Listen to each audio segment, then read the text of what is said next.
మహనీయం సంఘ సభ్యులు, అలాగనే దైవజనులు అంకుల్ రాయుడుదాస్ గారు, వారి కుటుంబం ప్రభు యొక్క నామఘనత కొరకు వారు పడుతున్న ఈ ప్రయాసలో నేను కూడా పాలుపంపులు పొందే ఈ సదవకాశాన్ని కలిగించినందుకు వారికి నేను కృతజ్ఞతలు తెలియచేస్తూ,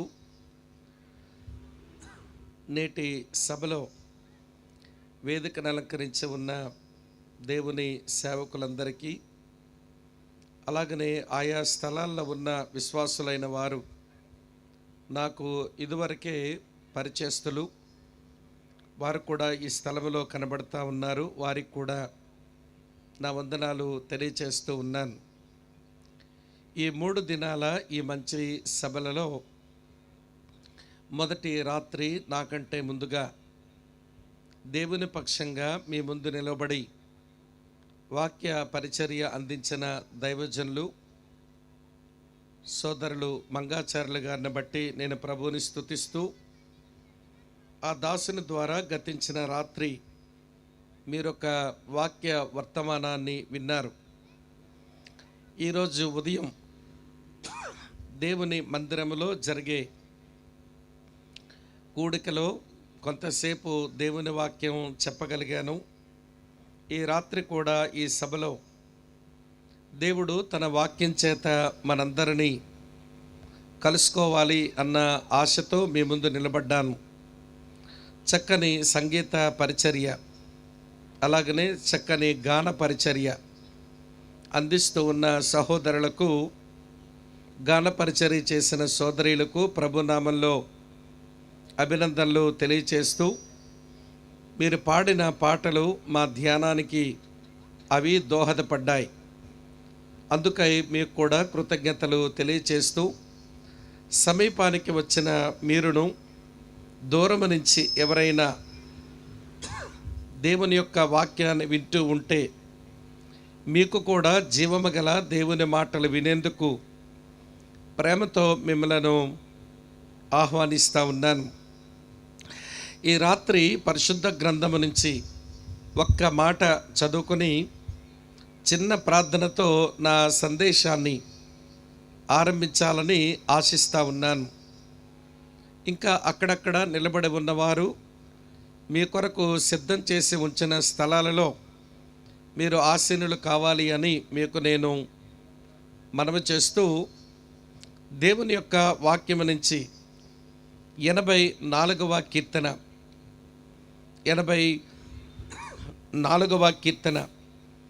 12వ చరణం ఇలా ఉంది. మీ కొరకై చదివి చిన్న ప్రార్థనతో నా వర్తమానాన్ని ఆరంభిస్తాను. సైన్యములకు అధిపతివగు యెహోవా, నీ యందు నమ్మిక ఉంచువారు ధన్యులు. సైన్యములకు అధిపతియగు యెహోవా, నీ యందు నమ్మిక ఉంచువారు ధన్యులు. ప్రభు ఈ వచనం మన కొరకు ఆశీర్వాదకరంగా మలుచునుగాక. ఆమెన్ చెప్తారా అందరు గట్టిగా ఒకసారి? ఆమెన్. ప్రార్థన చేద్దాం.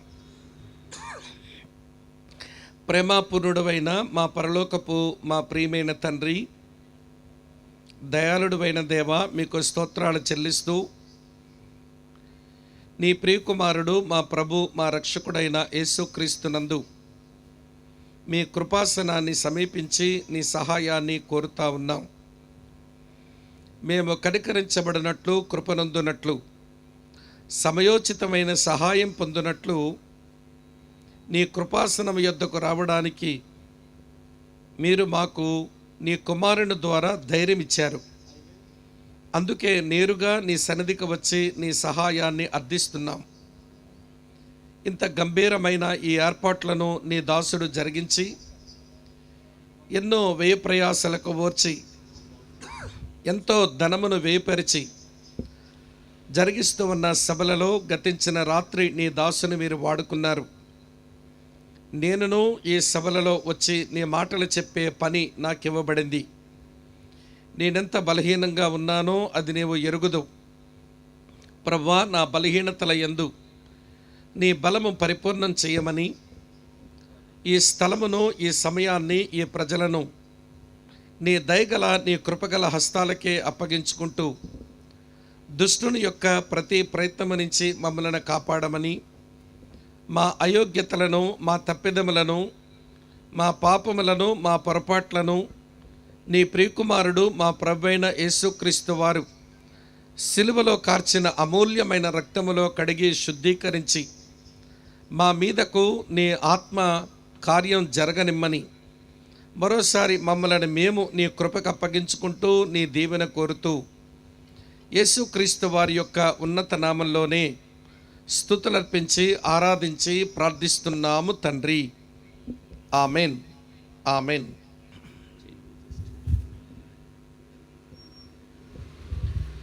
ప్రభునందు ప్రియ సహోదర సహోదరిల్లారా, నేటి రాత్రి నేను చదివిన ఆ వచనం ఏ కీర్తనలోనైతే ఉందో ఆ కీర్తన అంతటినీ ఆధారంగా చేసుకుని ఈ రాత్రి ఒక కీలకమైన విషయాన్ని మీతో పంచుకోదలిచాను. ఆ అంశం ఏమిటి అంటే, ధన్యకరమైన జీవితానికి రహస్యాలు. ధన్యకరమైన జీవితానికి రహస్యాలు. The secrets of blessed life.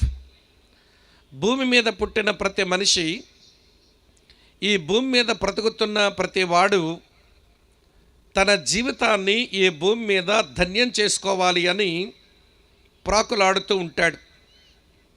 అలా ఆరాటపడడం ఏమీ తప్పు కాదు. ఎందుకంటారా, మనుషులకు ఇవ్వబడింది ఒకే ఒక్క జీవితం. అది కూడా చాలా త్వరగా గతించిపోతూ ఉంది. మరణం ఎప్పుడు సమీపిస్తుందో తెలియని చెడ్డ కాలంలో బ్రతుకుతూ ఉన్నాం. ప్రభు అయిన యేసుక్రీస్తు వారు కూడా ఎప్పుడు రెండో మారు ఆయన ఆసన్నమవుతాడో కూడా తెలియని పరిస్థితులు.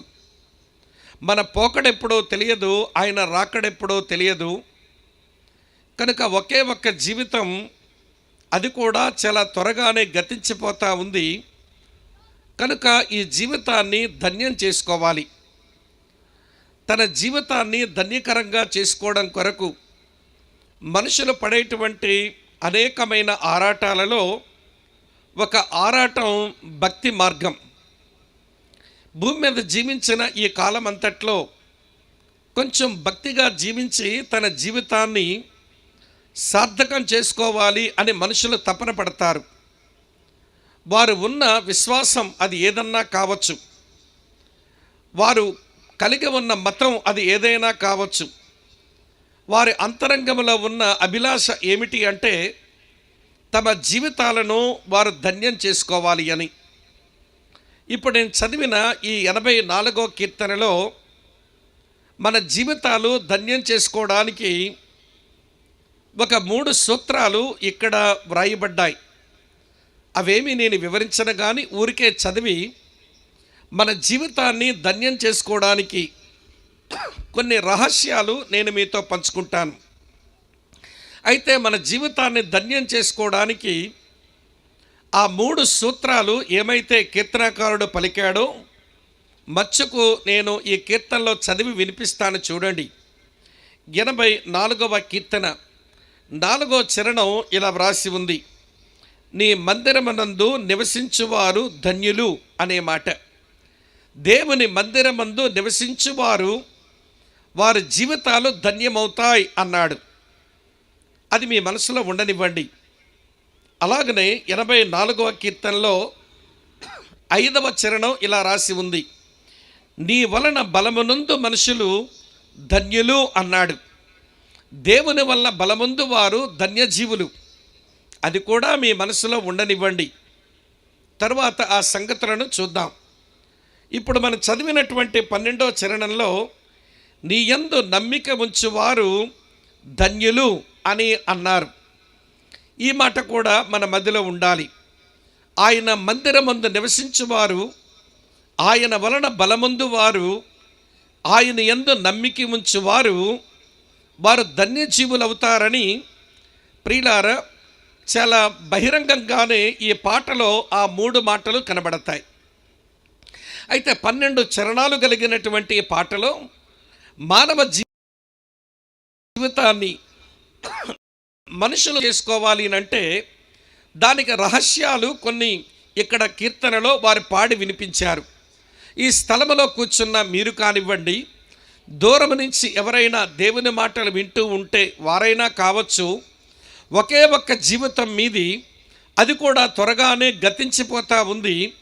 కనుక మీ జీవితాన్ని మీరు ధన్యం చేసుకోవాలి అనేటువంటి తపన అనే ఆరాటం ఒకవేళ మీకుంటే ఈ రాత్రి వేళ ఈ స్థలం నుంచి నేను ప్రకటిస్తున్న ఈ రహస్యాలు జాగ్రత్తగా వినాలని నేను మీకు మనవి చేస్తూ ఉన్నాను.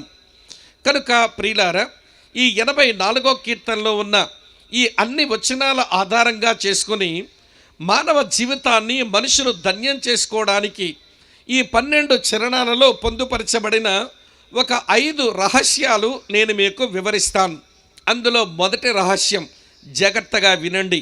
నీ జీవితాన్ని ధన్యం చేసుకోగలిగితే, ఒకే ఒక్క జీవితం అది సార్థకం చేసుకోగలిగితే, నీకున్న ఒకే ఒక్క జీవితం అది ఫలభరితంగా మార్చుకోవాలి అనే ఆరాటమే నీకు ఉంటే ఈ రహస్యాలు వినాలి. ఈ రహస్యాలు నీ జీవితంలోకి తెచ్చుకొని నువ్వు పరివర్తన చెందితే నీ జీవితం అది సఫలీకృతమవుతుంది అని చెప్పడానికి నేనేమీ అనుమానపడ్డం లేదు. ఎందుకంటే ఇది పరిశుద్ధ దేవుని లేఖన సత్యాలు గనక. రండి ప్రియ అక్క, చెల్లి, తమ్ముడు, అన్న, మన జీవితాన్ని ధన్యం చేసుకోవడానికి మొదటి రహస్యం ఏమిటి అంటే దేవుణ్ణి గుర్తించు. Identify God. దేవుడు ఎవరో దేవుని గుర్చిన గ్రహింపు నీవు కలిగి ఉండు. ప్రియులారా, ఈ 84వ కీర్తనలో పాట పాడేటువంటి ఆ కోర కుమారుల ఈ పాటలో దేవుని గూర్చిన సరైన గ్రహింపు వాళ్ళకుంది. ఏమిటి ఆయన గూర్చిన సరైన గ్రహింపు అంటే చూడండి, 12వ చరణంలో ఏమి రాసిందో, సైన్యములకు అధిపతివగు యెహోవా అని రాసి ఉంది. ఈ మాట ఒక్కసారే లేదు ఈ కీర్తనల్లో, నేను వరుసగా చూపిస్తాను చూడండి ప్రియులారా. ఇలా వ్రాసి ఉంది వరుసగా, ఆ మాట నేను మీకు చూపిస్తాను. ఇలా చూడండి ప్రియులారా, మొదటి చరణంలో చదువుతాం, సైన్యములకు అధిపతియగు యెహోవా అని సంబోధిస్తారు. మళ్ళీ 3వ వచనం చూడండి, సైన్యములకు అధిపతియగు యెహోవా అని సంబోధిస్తారు. మళ్ళీ 8వ వచనం చూడండి, యెహోవా సైన్యములకు అధిపతివగు దేవా అని సంబోధిస్తున్నారు. మరలా 12వ చరణం చూడండి, సైన్యములకు అధిపతియగు యెహోవా అని సంబోధించడం మనం చూస్తాం. ప్రియులారా, హెబ్రీ పద్య సాహిత్యంలో ఎప్పుడైనా ఒక మాట పదే పదే ప్రస్తావించబడిందంటే ఆ పదం మీద, ఆ వచనం మీద కొంచెం మనం ఖచ్చితంగా మనసు పెట్టాలి అని అర్థం. 12 వచనాలు కలిగిన లేదా 12 చరణాలు కలిగిన ఈ చిన్న పాటలో దేవుడు ఎవరో గమనించి వారు పాడుతున్నటువంటి పాటలో దేవుణ్ణి ఏమని గమనించినారనంటే ఆయన సైన్యములకు అధిపతి. ఏమిటి దీని అర్థం? ఆయన సైన్యములకు అధిపతి అని అంటే అర్థమేమిటి? నేనేంటో చూపిస్తాను చూడండి ప్రియులారా. ఇలా వ్రాసి ఉంది 24వ కీర్తన మీ కొరకే చదువుతున్నాను చూడండి.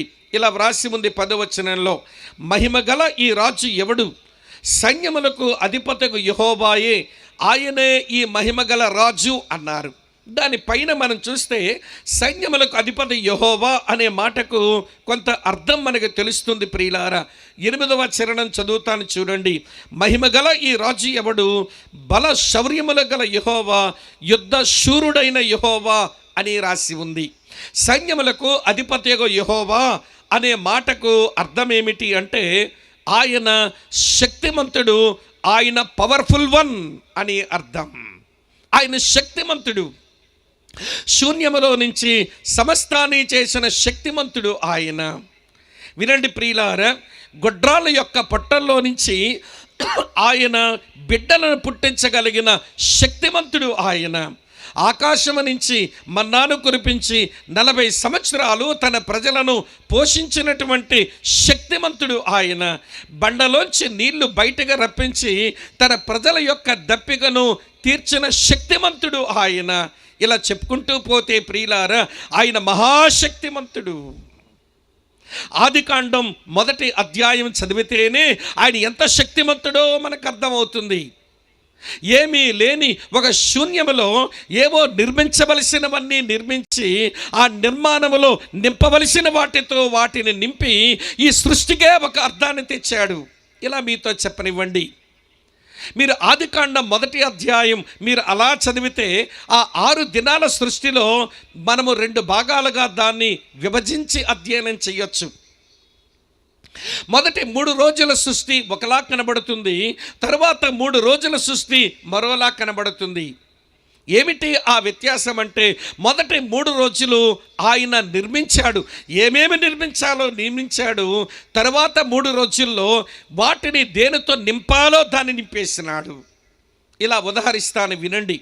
మొదటి రోజున వెలుగు కలుగునుగాక అని వెలుగును ఆయన సృష్టి నిర్మించిన దేవుడు వెలుగును పగలని చీకటికి రాత్రిని పేరు పెట్టి అది మొదటి రోజు నిర్మాణం. 4వ రోజు ఏమి చేశాడనంటే వెలుగును వినండి ప్రియులా, లేక పగలను ఏలుటకు సూర్యుడిని పెట్టి రాత్రిని ఏలుటకు చంద్ర నక్షత్రాలను పెట్టి దాన్ని నింపేశాడు. పగలను సూర్యుని పెట్టి నింపాడు, రాత్రికి చంద్ర నక్షత్రాలను పెట్టి నింపాడు. మొదటి రోజు నిర్మాణం, 4వ రోజు నింపడం. 2వ రోజు ఏం చేశాడో తెలుసా? జలములన్నీ ఒక దగ్గర కనబడితే ఆయన జలములను వేరు చేసి పై జలములు కింద జలములు అన్నాడు. పై జలములకు ఆకాశం అన్నాడు, కింది జలములకు సముద్రాలు అన్నాడు. అది 2వ రోజు సృష్టి. మీరు 5వ రోజు మీరు గమనిస్తే ఆయన ఏం చేశాడో తెలుసా? ఆకాశములో పక్షులను పెట్టి నింపాడు, సముద్రములో చేపలను పెట్టి నింపాడు. 2వ రోజు నిర్మాణం ప్రియులారా, 5వ రోజు నింపడం. మీరు 3వ రోజు సృష్టిని చూడండి. జలముల్లో ఆరిని నేల కనబడును గాక అని చెప్పి ఆయన భూమిని బయటకు తీసి వేరు చేసి ఆయన భూమిని నిర్మించి ఆయన 6వ రోజు ఏం చేశాడో తెలుసా? ఈ భూమి మీద పశువులను పెట్టి ఈ భూమి మీద మనుషులమైన మనల్ని పెట్టి నింపే పని ఆయన చేశాడు. నిర్మించడం, నింపడం అది ఎవడి వల్ల అయ్యే పని కాదు, ఆయన సృష్టిలోనే శక్తిమంతుడు అని మనకు అర్థమవుతుంది. ఆయన పేరు సైన్యములకు అధిపతిగా యెహోవా. ఆయన పవర్ఫుల్ వన్, ఆయన చాలా శక్తిమంతుడు. వినండి ప్రియులారా, ఈరోజు శక్తిహీనుడైన బలహీనుడైన వినండి ప్రియులారా, నిస్సహాయకుడిగా మిగిలిపోయిన ఒక దేవుడు కాదు ఈ బైబిల్ ప్రదర్శిస్తున్నది. ఈ బైబిల్ ప్రదర్శించే దేవుడు ఆయన శక్తిమంతుడు. శూన్యములో నుంచే సమస్తాన్ని చేసిన వాడు, నిర్మించవలసింది నిర్మించాడు, వాటిని నింపవలసిన వాటితో ఆయన నింపి తన సృష్టికి ఒక అందాన్ని, ఒక శోభను తెచ్చిపెట్టాడు. ఎరుగుదవా? ఆయన శరీరముతో వచ్చి మనుషులందరి పాపము తన మీద వేసుకొని ఆయన సిలువలో మనుషుల కొరకు మరణిస్తే, హే ఎంత శక్తిహీనుడో, ఎంత బలహీనుడో, ఎలా చచ్చిపోయినాడో చూడండి. దిక్కుమాలిని చావు చచ్చాడు అని అక్కడ వరకే నువ్వు ఆలోచిస్తున్నావు. సిలువ అతని జీవితానికి ముగింపు కాదు, ఖాళీ సమాధి. దాని వెనకే 3వ రోజున వచ్చింది. ఆయన శక్తిమంతుడు. సృష్టిని చేయడంలోనే ఆయన శక్తి కనబడింది. ఇంకొక మాట చెప్తాను వినండి. అబ్రహాము అనే మనుషునికి 75 సంవత్సరాల వయసులో ఉన్నప్పుడు అన్నాడు, నేను నీకు సంతానం ఇస్తానని. ఆయన వయసు క్రమేపీ పెరిగిపోతూ ఉంది. దాదాపు అతని వయసు 99కి వచ్చింది. ఆ రోజున మరలా దేవుడు ఆయన దగ్గరకు వచ్చి, ఏ అబ్రాము, వచ్చే సంవత్సరానికి మీ ఒడిలో బిడ్డ ఉంటాడు అని చెబితే ఆ శార ముసిముసి నవ్వులు నవ్వుతున్నది. ఎందుకండి ఆవిడకి ఆనవచ్చింది అని అంటే ఆవిడకు ఒక విషయం తెలుసు. ఆమెకు తెలిసిన విషయం ఏంటనంటే తన పొట్టలో ఉన్న ఆ గర్భసంచి ఎండిపోయింది. ఆమెకు నెలసరిలో నిండుకున్నాయి. మంత్లీ సైకిల్స్ రావడం ఎప్పుడో ఆగిపోయింది. ఒక స్త్రీ యొక్క పొట్టలో ఉన్న గర్భసంచి ఎండిపోతే నెలసర్లు నిండుకుంటే అటువంటి గర్భసంచిలో నుంచి ఒక బిడ్డ పుట్టే అవకాశం ఉంటుందా? అవకాశమే లేదు. కానీ దేవుడు అంటున్నాడు, మీదటికి మీ ఇంట్లో పిల్లాడుంటాడు అని చెప్పాడు. ఇది నమ్మొచ్చునా? నా గర్భసంచి ఎండిపోయింది, నా పెనిమిటి యొక్క వయసు 100కు వచ్చేస్తున్నది, అతనికి సంసారం చేసే బలము లేదు, నాకు పిల్లాడిని కనే అవకాశమే లేదు. ఆయనకు బలము లేదు, నాకు అవకాశం లేదు అని ఆమె ముసిముసి నవ్వుతుంటే దేవుడు ఒక గంభీరమైన ప్రశ్న అబ్రాహాముతో అన్నాడు. అబ్రహాము, నీ భార్య అయిన సారా నవ్వనేలా? నాకు అసాధ్యమైనది ఏదైనా ఉందా అన్నాడు. నేను శక్తిమంతుడను. వినండి ప్రియుల, ఆ చచ్చిపోయిన గర్భసంచికి పునరుత్థాన బలమనిచ్చి అందులోంచే బిడ్డను ఇవ్వగలను. నిస్సత్తువైపోయిన 100 సంవత్సరాల ముసలివాడికి కాపురం చేసే శక్తి సామర్థ్యాలు ఇవ్వగలను. నేను శక్తిమంతుడను అని ఆయన తను తాను బయలుపరుచుకున్నాడు. ఇలా చెప్పుకుంటూ పోతే చాలా విషయాలు మీతో చెప్పొచ్చు, కానీ ఒక మాట వినండి. నీ జీవితం ధన్యం చేసుకోవాలంటే దేవుడు ఎవరో ఎరుగు. ఏది పడితే దేవుడు కాదు. దేన్ని పడితే దాన్ని దేవుడు అనుకోవడం నీ మూర్ఖత్వం, అది నీ అజ్ఞానం. ఒక మనిషిని మంచోడు అనడానికే అతని లోపల మంచితనాలన్నీ కనబడితే కదా మంచివాడు అనేది మనం. అలాంటిది ప్రియమైన స్నేహితులారా, ఒక వ్యక్తిని దేవుడు అని మనం అంటున్నప్పుడు ఆయనలో దైవత్వం అది ఉట్టిపడాలి కదా. ఆ దైవత్వపు లక్షణాలు అది ఆయనలో ప్రస్ఫుటం కావాలి కదా, లేకపోతే అతను దేవుడు అనవలసిన అవసరమే లేదు. క్రీస్తునందు ప్రియ అక్క, చెల్లి, తమ్ముడు, అన్న, వినండి.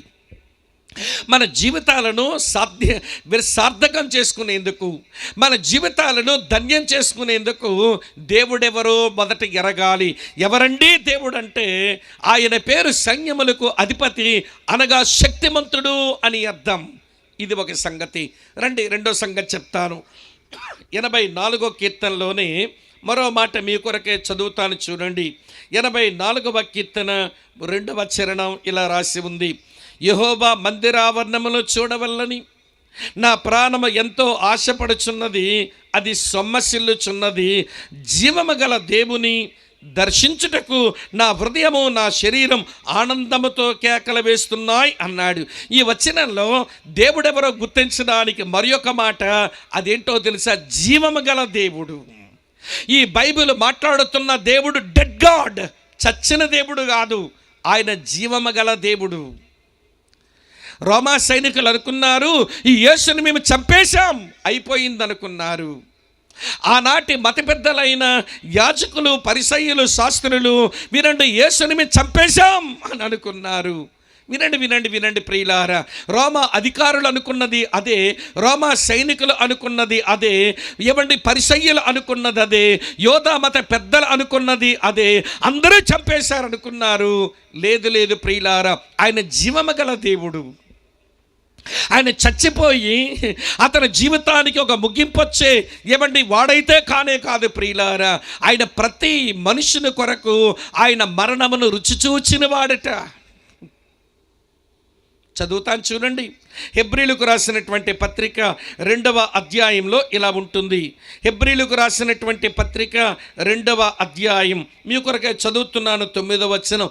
దేవుని కృప వలన, వింటున్నారు కదూ, దేవుని కృప వలన ఆయన ప్రతి మనుషుని కొరకు మరణము అనుభవించినట్లు అన్నాడు.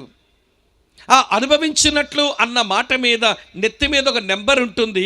దాని కిందన కానీ మీరు గమనిస్తే రుచి చూచినట్లు అని రాసి ఉంది.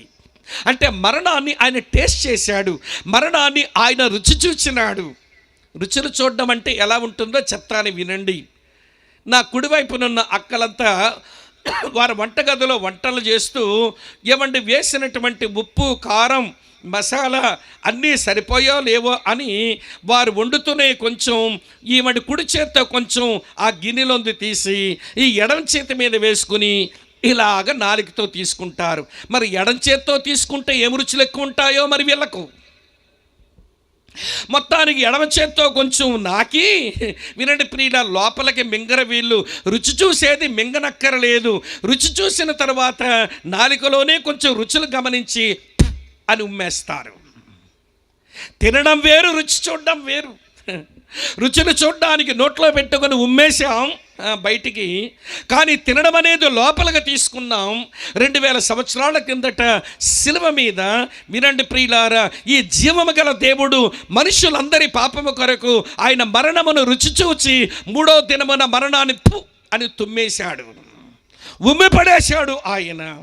మరణము ఆయన్ని మింగి ఉంచలేకపోయింది, పాతాళం ఆయన బంధించి ఉంచలేకపోయింది, సమాధి ఆయనకు కట్లు కట్టి ఉంచలేకపోయింది, రోమా సైనికులు వేసిన ముద్రలు ఆయన ఆపలేకపోయినాయి, రోమా సైనికుల కాపలాదారులు ఆయన లేస్తే తిరిగి లేపడానికి ఎవరికీ సాధ్యం కాలేదు. అమ్మ వింటున్నారా? ఆయన జీవము గలవాడండి, చచ్చినోడు కాదు. యేసు ప్రభు చచ్చిన వాడైతే, ఆయన ఒక డెడ్ గాడ్ అయితే నమ్మాల్సిన అవసరమే లేదు. ఈ ప్రపంచంలో చాలామంది చచ్చిన దేవుళ్ళు ఉన్నారు, వాళ్ళని నమ్ముకోవచ్చు. ఈయన జీవము గల దేవుడు అయితే ఏంటండి అంటారేమో, చెప్తాను వినండి ప్రియులారా. ఆయన జీవము గలవాడు, ఆయన సైన్యములకు అధిపతి. అంటే ఏంటి అంటే ఆయన శక్తిమంతుడు. నీ జీవితంలో అసాధారణమైన పనులు, అసాధ్యమైన పనులు ఆయన జోక్యం చేసుకుంటే అన్నిటినీ సాధ్యపరచగలడు. అసాధ్యాలను సాధ్యం చేయడం సైన్యములకు అధిపతియగు శక్తిమంతుడైన దేవునికే సాధ్యం. చేతులైతే దేవుని స్తోత్రం చెబుదామా? మీకు అర్థమవుతుందో వ్యర్థమవుతుందో? ఆయన పేరు సైన్యములకు అధిపతి, ఆయన శక్తిమంతుడు, అసాధ్యాలను కూడా సాధ్యం చేసేవాడు.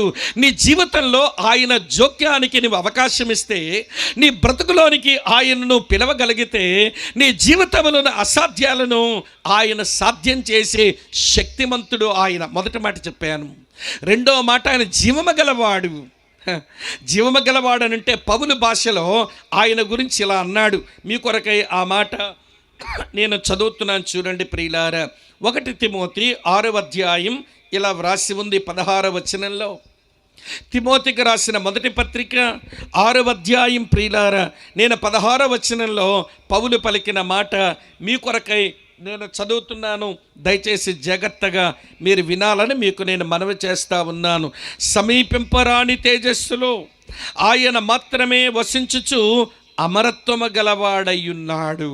ఈయన అమరత్వము గల దేవుడు, నాశనము లేనివాడు, చావు లేనివాడు, ఆయన మృత్యుంజయుడు, ఆయన జీవము గలవాడు. ఈ విషయం మనం మనసులో పట్టాలి. ఆయన సైన్యములకు అధిపతి అనగా శక్తిమంతుడు, అసాధ్యాలను సాధ్యం చేస్తాడు. అది మొదటి మాట. అయితే ఆయన జీవము గలవాడు అయితే ఏంటట అని మీరంటే, జీవము గలవాడు గనక, ఎప్పుడు జీవించి ఉన్నవాడు గనక మన అందరి జీవితంలో ఏ సమయానికి ఏది కావాలో అన్నిటినీ ఆయన సమకూర్చేవాడు. ఆయన ప్రొవైడర్. ఇవ్వండి, ఇలాగ ప్రొవైడర్ అనే మాట మీరు మనసులో పడనివ్వండి. ఆయన అన్ని సమకూర్చిచ్చేవాడు. ఏ సమయానికి ఏది కావాలో అది ఆయన తన ప్రొవిజన్ నుంచి ఆయన ప్రొవైడ్ చేయడంలో ఆయన జీవము కలిగిన వాడు. అక్క, చెల్లి, తమ్ముడు, అన్న వినండి. ఇశ్రాయేలు దేశంలో భయంకరమైన కరువు సంభవిస్తున్నటువంటి రోజుల్లో ఏలియాకు అన్నీ సమకూర్చిచ్చిన వాడు. వింటున్నారా? 40 సంవత్సరాల అరణ్య యాత్రలో మన్నాతో, బండలోంచి నీళ్లతో అన్నీ సమకూర్చిచ్చినటువంటి వాడు. ఆయన పిల్లల విషయంలో అన్నీ ఆయన సమకూర్చిచ్చువాడు. దేవుని పిల్లల అవసరాలు తీర్చువాడు. అందుకే పౌలు ఈ మాట అన్నాడు. ఫిలిప్పీలకు రాసిన పత్రిక 4వ అధ్యాయం 19వ వచనంలో ఇలా రాసి ఉంటుంది. కాగా దేవుడు తన ఐశ్వర్యము చొప్పున క్రీస్తు యేసునందు మహిమలో మీ ప్రతి అవసరమును తీర్చును. క్రీస్తునందు ఆయన మన ప్రతి అవసరమును తీర్చును. ఆయన సమకూర్చువాడండి, ఆయన అన్నిటినీ అనుకరించువాడండి. వినండి వినండి వినండి. యాకోబు ఈ సత్యాన్ని అర్థం చేసుకుని ఏమని రాశాడో చెప్పనా? యాకోబు రాసిన పత్రిక 1వ అధ్యాయం 17వ వచనంలో ఇలా రాశాడు. శ్రేష్టమైనవి, సంపూర్ణమైనవి, పరిసంబంధమైనవై జ్యోతిర్మయుడుగు దేవుని యొద్ద నుంచే వచ్చును. ఆయన యందు ఏ చంచలత్వమైనను గమనాగమనం వల్ల కలుగు ఏ ఛాయ అయినను ఆయనలో లేదు. ఆయన ఫాదర్ ఆఫ్ లైట్స్, వెలుగులకు తండ్రి. ఆయన జీవము గలవాడు. శ్రేష్టమైనవి, సంపూర్ణమైనవి, అవి పరిసంబంధమైనవి, అది ఆయన యొద్ద నుంచి తన పిల్లలకు అనుగ్రహించబడతాయి. ఈ పరిశుద్ధ గ్రంథ చరిత్రలో చూడండి, ఆయన పిల్లలకు ఏ సమయానికి ఏది కావాలో దానిని సమృద్ధిగా ఆయన అనుగ్రహించినటువంటి జీవము గలవాడు ఈ బైబిల్ మాట్లాడుతున్న దేవుడు. ఇది రెండవ సంగతి. మొదటి మాట సైన్యములకు అధిపతి, అనగా పవర్ఫుల్ వన్. రెండో మాట జీవము గల దేవుడు అంటే ఆయన ప్రొవైడర్. 2 మాటలు మీతో చెప్పాను. రండి మూడో మాట చెప్తాను. ఇదే 84వ కీర్తనలో ఆ దేవుని గూర్చిన మరో మాట నేను చదువుతున్నాను. వీరి జీవితం ధన్యం చేసుకోవడానికి దేవుడెవరో ఎరిగారు. ప్రియ అక్క, చెల్లి, తమ్ముడు, అన్న, నీకున్న ఒకే ఒక్క జీవితాన్ని నీవు ధన్యం చేసుకోవడానికి నిజ దేవుడెవరో ఎరగవా? ఎరగకుండా చచ్చిపోతావా? నిజదేవుడెవరో ఎరగవా? ఎరగకుండా ఈ భూమి మీద నీ తనువు రా. ఈ రాత్రి వేళ నిన్ను ప్రేమించిన దేవుడు తను ఎవరో నీకు బయలుపరచుకోవడానికి ఇంత డబ్బు ఖర్చు పెట్టాల్సి వచ్చింది. ఇంకా నువ్వు అర్థం చేసుకోకపోతే ఇంకా నీ కొరకు ఏ ఖర్చు పెట్టించమంటావో ఆలకించండి అక్క, చెల్లి, తమ్ముడన్న. ఆయన శక్తిమంతుడు, ఆయన సమకూర్చువాడు, ఆయన సైన్యములకు అధిపతి, ఆయన జీవము గలవాడు. మూడో మాట చూపిస్తాను రండి. మూడో మాట ఇలా రాసి ఉంది ప్రియులారా, చదువుతున్నాను ఈ మంచి మాట. 84వ కీర్తన 3వ చరణం ఇలా రాసి ఉంది. సైన్యములకు అధిపతి యెహోవా చెప్పేశాను. తర్వాత చూడండి, నా రాజా నా దేవా అన్నాడు. My king and my God. నా రాజా నా దేవా. ఏమిటి దీని అర్థం అంటే వినండి, ప్రీ ఎమినెంట్ వన్, అందరికంటే ఆయన అత్యున్నతుడు అని అర్థం. ఆయన రాజు అండి. ప్రియమైన స్నేహితులారా, ఆయన దేవుడండి, ఆయన రాజు. ఈ మాట మీరు గమనించాలి. రాజు అన్నప్పుడు మనం ఆలోచించవలసింది సాధారణ రాజు కాదు. ఆయన రాజుల రాజు, ఆయన ప్రభుల ప్రభు, ఆయన సార్వభౌముడు, ఆయన చక్రవర్తి, ఆయన సావరిన్. రాజుల సినిమాలు మనం చూస్తుంటాం. ఏమండి, నేను యేసుప్రభు నమ్మకం మునుపు కొంచెం సినిమాలు చూసేవాడిని. రాజుల కథల సినిమాలంటే భలే ఇష్టంగా ఉండేది. అందులో రాజు ఏమండి సైన్యాన్ని ఇట్లా పిలిచేవాడు, చప్పట్లు కొట్టి, ఎవరక్కడ అన్నాడు. వచ్చినోడు ఎట్లా రావాలనంటే చిత్తం మహాప్రభు అని రావాలి. ఈ పని చేయడానికి వెళ్ళు అన్నాడు రాజు. చిత్తం మహాప్రభు అంటూ వెళ్ళిపోవాలి. వేరొక మాట మాట్లాడడానికి వీల్లేదు. ఆయన రాజుని నీవు గుర్తిస్తే, ఆయన చక్రవర్తిని గుర్తిస్తే, ఆయన అన్నిటికీ అత్యున్నతుడనే విషయమే నీకు గ్రహింపు ఉంటే నువ్వు చెప్పవలసినటువంటి మాట చిత్తము ప్రభువా, అంతే. కొంతమందికి బైబిల్ దేవుడు రాజుని తెలుసు, ఆయన ప్రభు అని తెలుసు, కానీ విడ్డూరమైన విషయం చెప్తాను వినండి.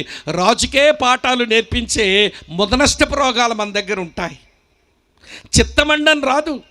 ఆయన మాటకు శర్మ వంచి లొంగిపోవడం మనకు చేత కాదు. దేవునికే పాఠాలు నేర్పిస్తాం. చూపించమంటారా? నోరేమో ప్రభు అంటది, కానీ ప్రభుకే పాఠాలు నేర్పించేటువంటి వాళ్ళు ఉన్నారు లేఖనాల్లో. చూపిస్తాను రండి. ఆదికాండం 18వ అధ్యాయం. ఆదికాండం 18వ అధ్యాయం. మీ కొరకే చదువుతున్నాను ఈ మంచి మాట, దయతో మీరు గమనించండి. ఆదికాండం 18వ అధ్యాయం ఇలా రాసి ఉంది. 18, 19 వచనాలు, 17, 18 వచనాలు. ఆ దూతలు వారిని అనగా లోతును తన కుటుంబాన్ని వెలుపలకు తీసుకుని వచ్చిన తరువాత, ఆయన నీ ప్రాణము దక్కించుకున్నట్లు పారిపము, నీ వెనుక చూడకము, ఈ మైదానములో ఎక్కడనో నిలవక నీవు నశించిపోకుండా ఆ పర్వతమునకు పారిపొమ్మని చెప్పగా లోతు ఇలాగంటున్నాడు, ప్రభువా అన్నాడు. మరి పక్కన చిత్తమని ఉండాలిగా, అది లేదు ఇక్కడ. నోరేమో ప్రభువా అంటుంది, కానీ పక్కన చిత్తం అనే మాట లేదు. ఇక్కడ ఏమి రాసిందో తెలుసా? ప్రభువా అలా కాదు, నేను ఎలా చేయాలో నేను చెప్తాను విను. దేవునికే ట్యూషన్ తీసుకుంటారండి కొంతమంది, దేవునికి ట్యూషన్ మాస్టర్లు అయిపోతారు వీళ్ళు. ఇక్కడ కూడా ఈ సభా ప్రాంగణంలో దేవుడు ప్రభు అని, ఆయన రాజని, ఆయన చక్రవర్తి అని మనం ఎరుగుదాం, కానీ శరమ వంచి చిత్తము ప్రభు అనడం ఇది మనకు చేతనగునా? పాత నిబంధనలో లోతు, నూతన నిబంధనలో మరొక పెద్ద ఆయన చూపిస్తాను రండి. అపోస్తుల కార్యముల గ్రంథం 10వ అధ్యాయం. అపోస్తుల కార్యముల గ్రంథం 10వ అధ్యాయం నేను చదువుతున్నాను చూడండి. మరొక పెద్ద ఆయన దేవునితో ఎలా మాట్లాడుతున్నాడో చూడండి. 10వ అధ్యాయం 13వ వచనం ఇలా ఉంది. అప్పుడు పేతురు, నీవు లేచి చంపుకొని తినమని ఒక శబ్దం అతనికి వినబడను. అయితే పేతురు చిత్తము ప్రభు అండం లేదు అక్కడ.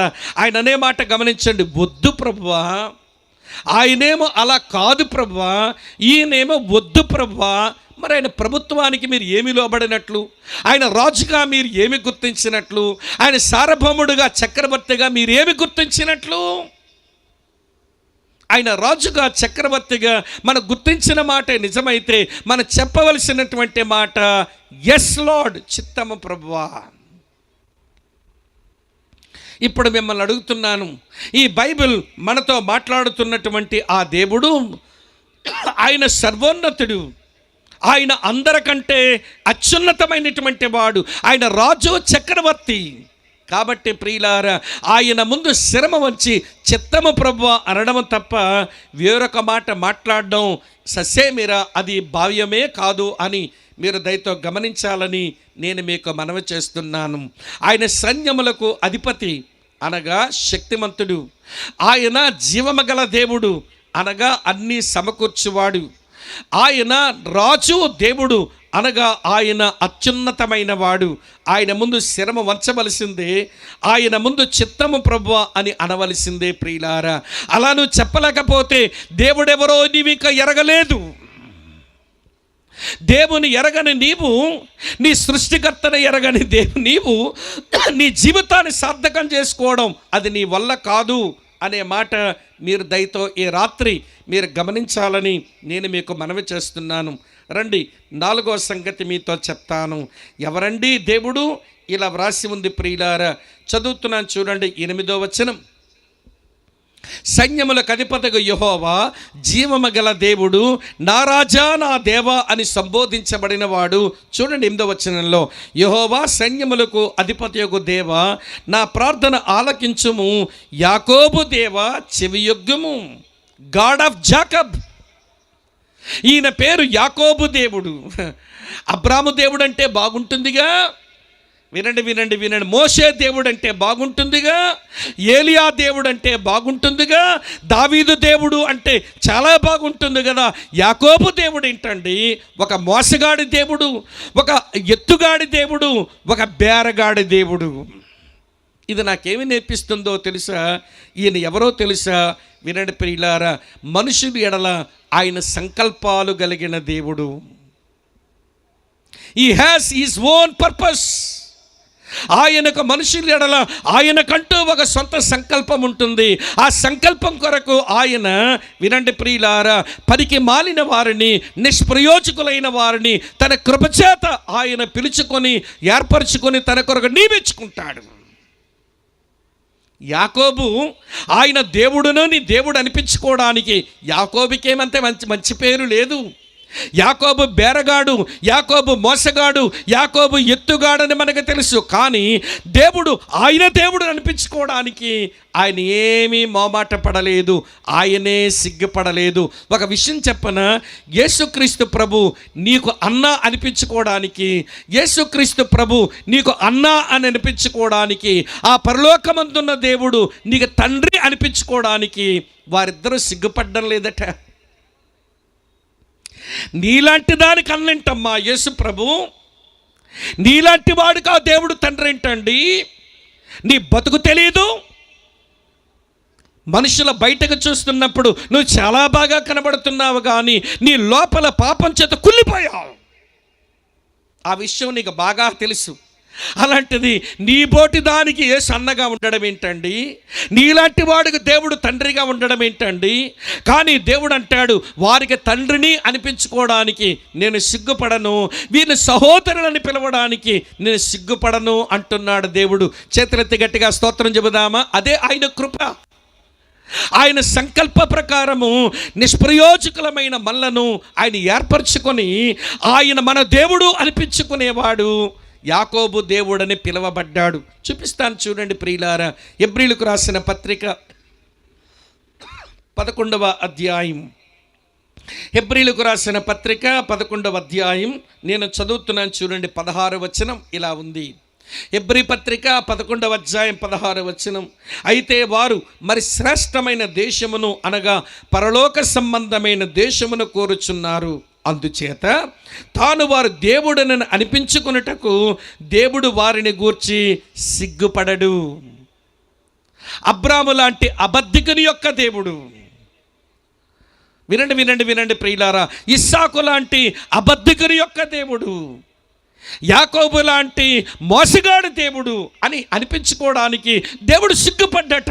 ఎందుకంటే ఒక సంకల్ప ప్రకారం వారిని నేను ఏర్పరచుకున్నాను, వారిని నా సంకల్పాల కొరకు నేను తయారు చేస్తున్నాను, నేను వారి దేవుడిని అనిపించుకోవడానికి నేనేమీ సిగ్గుపడను. యేసయ్య సంగతి చెప్తాను రండి.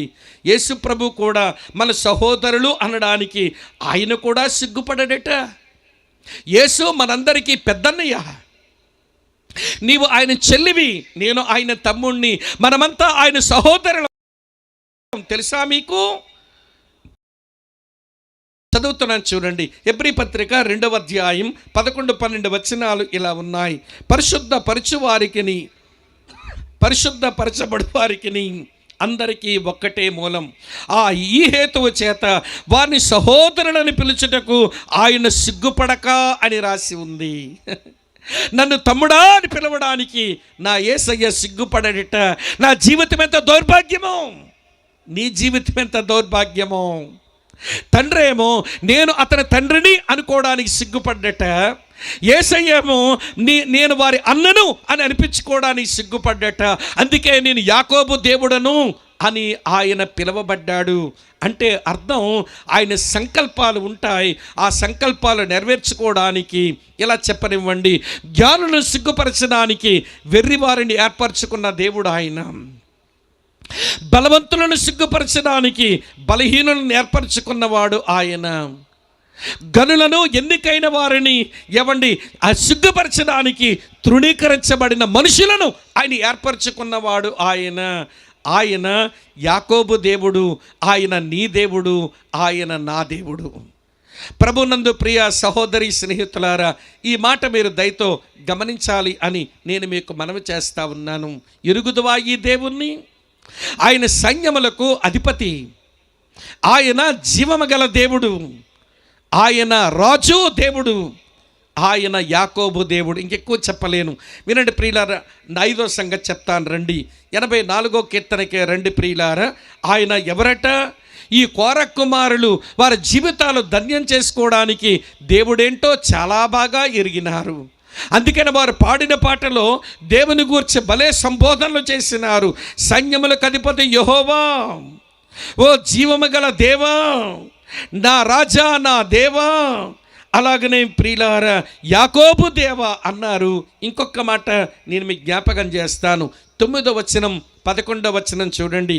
84వ కీర్తన 9వ వచనం 11వ వచనం. 9లో ఇలా రాసి ఉంది, దేవా మా కేడమా దృష్టించము.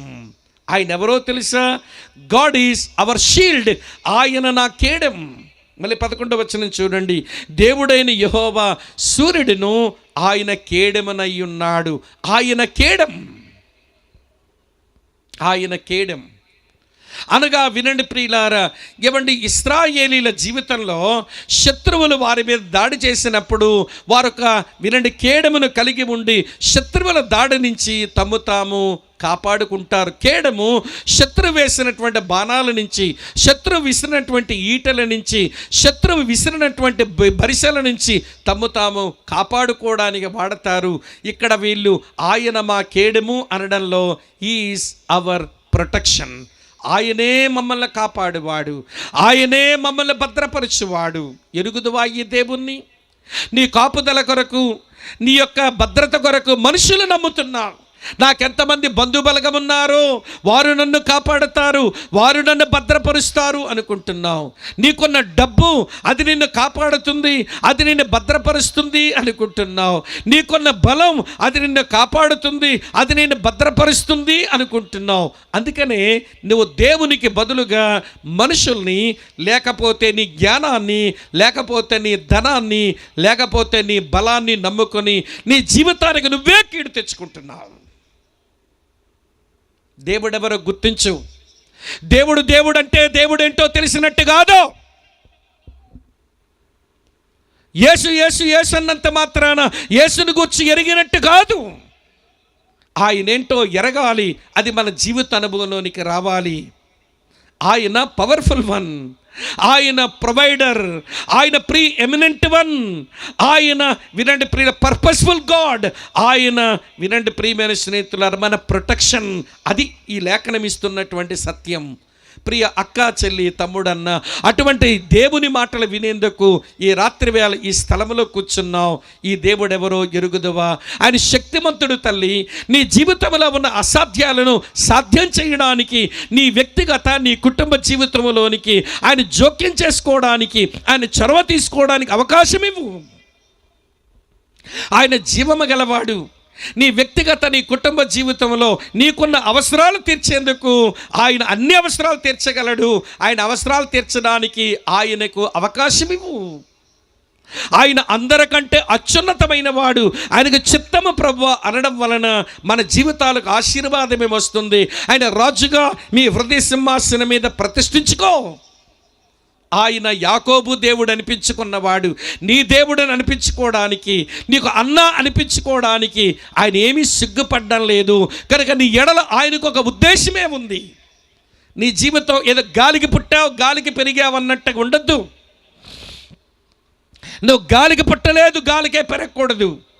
సృష్టికర్త అయిన దేవుడు నీ అమ్మ పొట్టలో నీకు ఒక అందమైన ఆకారాన్ని, రూపాన్ని ఇచ్చి 9 మాసాలు దాటిన తర్వాత, నువ్వు బయటపడిన తర్వాత నీకు కావలసినవన్నీ సమకూర్చి నీ ద్వారా ఈ భూమి మీద ఏదో సంకల్పం నెరవేర్చబడాలని ఆయన నీ కొరకు అన్ని ఏర్పాట్లు చేశాడు. ఆ ఏర్పాట్లో ఒక భాగమే మహనీయము సంఘం ఏర్పాటు చేసిన ఈ కూటాలు. నీ ఎడల ఆయనకు ఆ సంకల్పం ఉంది. ఆ సంకల్పం ఏదో నువ్వు గుర్తెరగాలని ఈ సభలు పెట్టి ఆయన నీతో మాట్లాడుతున్నాడని కనీసం ఈ రాత్రన్న దేవుని బిడ్డగా నువ్వు గమనించాలని నేను మీకు మనవి చేస్తున్నాను. కనుక మన జీవితం ధన్యం చేసుకోవడానికి మొదటి రహస్యం దేవుడెవరో గుర్తించు. ఇంతసేపు దేవుని గురించే మీతో చెప్పాను. రెండో సంగతి చెప్తాను రండి. రెండో సంగతి ఏంటనంటే, అక్కా, చెల్లి, తమ్ముడన్న బాగా వింటారా? వినండి జాగ్రత్తగా. నీ జీవితాన్ని ధన్యం చేసుకోవడానికి, నీ జీవితం సార్థకం చేసుకోవడానికి దేవుడెవరో ఎరుగు. అది మొదటి రహస్యం. రెండవ రహస్యం ఏంటో తెలుసా? దేవుని కొరకు ఆశ కలిగి ఉండు. There must be desire for God. దేవుని కొరకు ఒక ఆశ, కోరిక కలిగి ఉండు. చూడండి ప్రియులారా, వీరు ఎలాంటి కోరిక కలిగి ఉన్నారో చదువుతాను. ఎలాంటి కోరిక వారు కలిగి ఉన్నారో చదువుతాను. చూడండి 84వ కీర్తన 1-2 వచనాలు ఇలా వ్రాసి ఉన్నాయి. సైన్యములకు అధిపతిగా యెహోవా, నీ నివాసములు ఎంత రమ్యములు. యెహోవా, నీ మందిరావరణము చూడవల్లని నా ప్రాణమెంతో ఆశపడుచున్నది, అది సొమ్మసిల్లుచున్నది. జీవము గల దేవుని దర్శించుటకు నా హృదయమును నా శరీరమును ఆనందముతో కేకలు వేస్తున్నాయి. వినండి వినండి వినండి వినండి ప్రియులారా, ఈ మాటలు మాట్లాడుతున్నటువంటి వారు దేవుని కొరకు వారు కలిగి ఉన్న ఆశ, వారి యొక్క ప్రియులార కోరికను ఎలా వ్యక్తపరుస్తున్నారు మీరు గమనించారా? నా ప్రాణము, నా శరీరము, నా హృదయం. అంటే వారు దేవుని కొరకు కలిగి ఉన్న ఆశలో హోల్ పర్సనాలిటీ,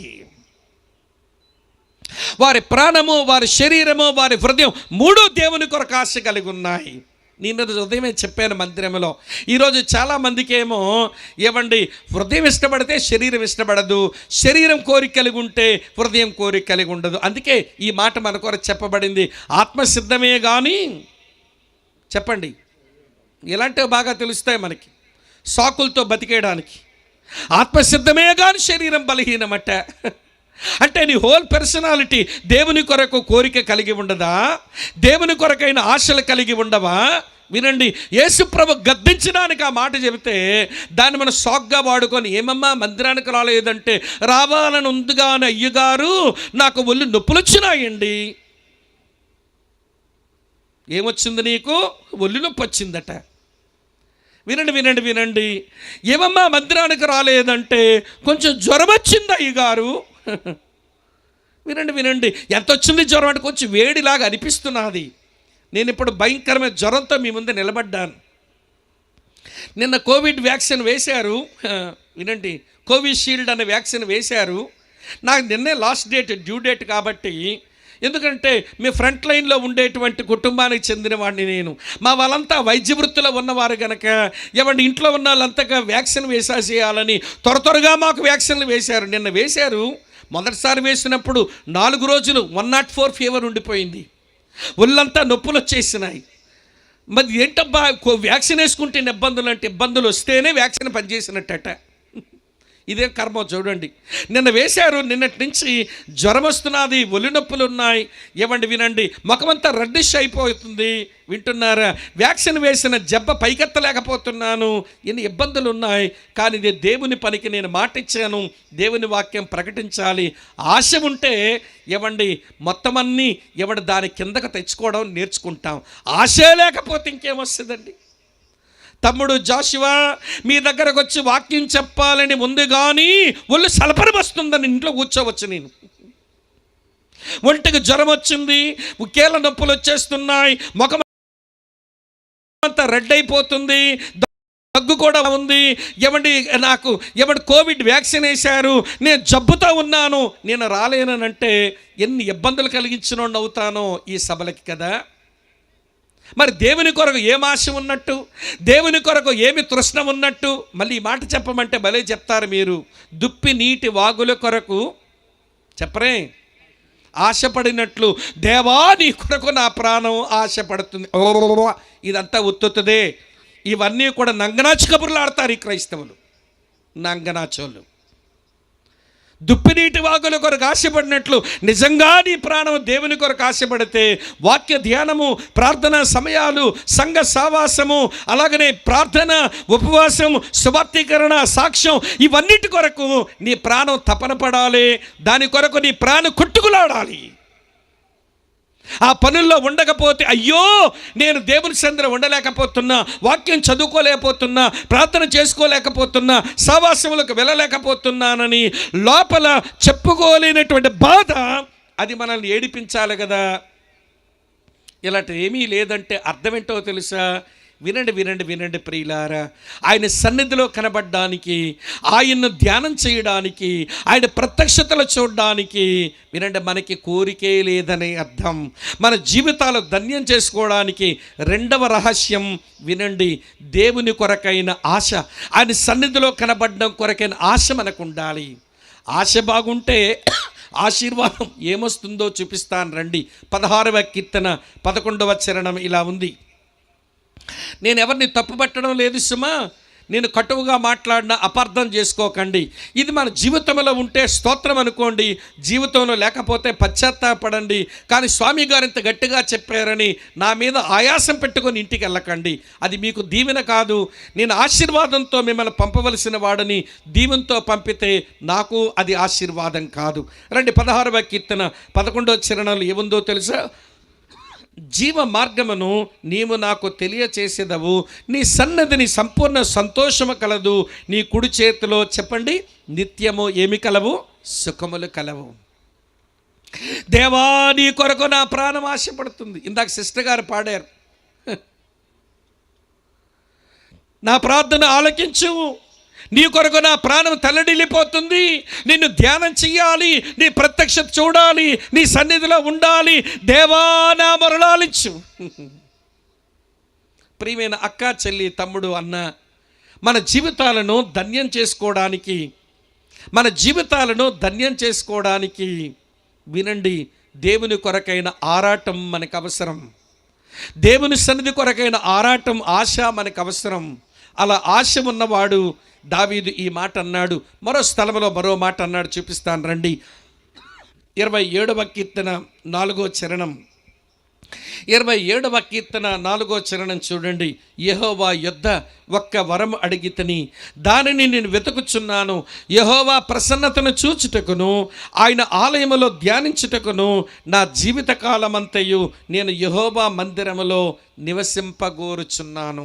నాకు తెలుసు దేవుని సన్నిధిలో దేవుని కొరకైన ఆశ కలిగిన నాకేం దొరుకుతుందో, నిత్య సుఖాలు, సంపూర్ణ సంతోషముతో పాటు ఆయన ప్రత్యక్షత దొరుకుతుంది. ఆయన గూర్చిన ధ్యానాలు కూడా నాకు అక్కడ దొరుకుతాయి. వినండి ప్రియులారా, ఇలాంటి ఆశతో జీవించేవారు వారి యొక్క జీవితాన్ని ధన్యం చేసుకుంటారు. వారి జీవితానికి వారు ఆశీర్వాదమే తెచ్చుకుంటారు అని మీరు దయతో గమనించాలి. నేను 2 రహస్యాలు చెప్పాను. దేవుడు ఎవరో ఎరుగు. రెండవ మాట, దేవుని సన్నిధి కొరకు, దేవుని కొరకు ఆశలు కలిగి ఉండు, నీ జీవితం ధన్యమవుతుంది అని 84వ కీర్తనలో భక్తులు పాడిన పాటలుంచి మనం నేర్చుకుంటున్నాం. రండి 3వ రహస్యం చెప్తాను. 3వ రహస్యం 6వ వచనంలో ఉంది. వారు బాకాలోయలో బడి వెళ్ళుచు, వారు బాకాలోయలో బడి వెళ్ళుచు దానిని జలమయముగా చేయుదురు, తొలకరి వాన దానిని దీవెనలతో కప్పును. ఈ వచనం నాకేమి నేర్పిస్తుందనంటే, వినండి ప్రియులారా, ఇది దేవునితో కలిసి నడవడం.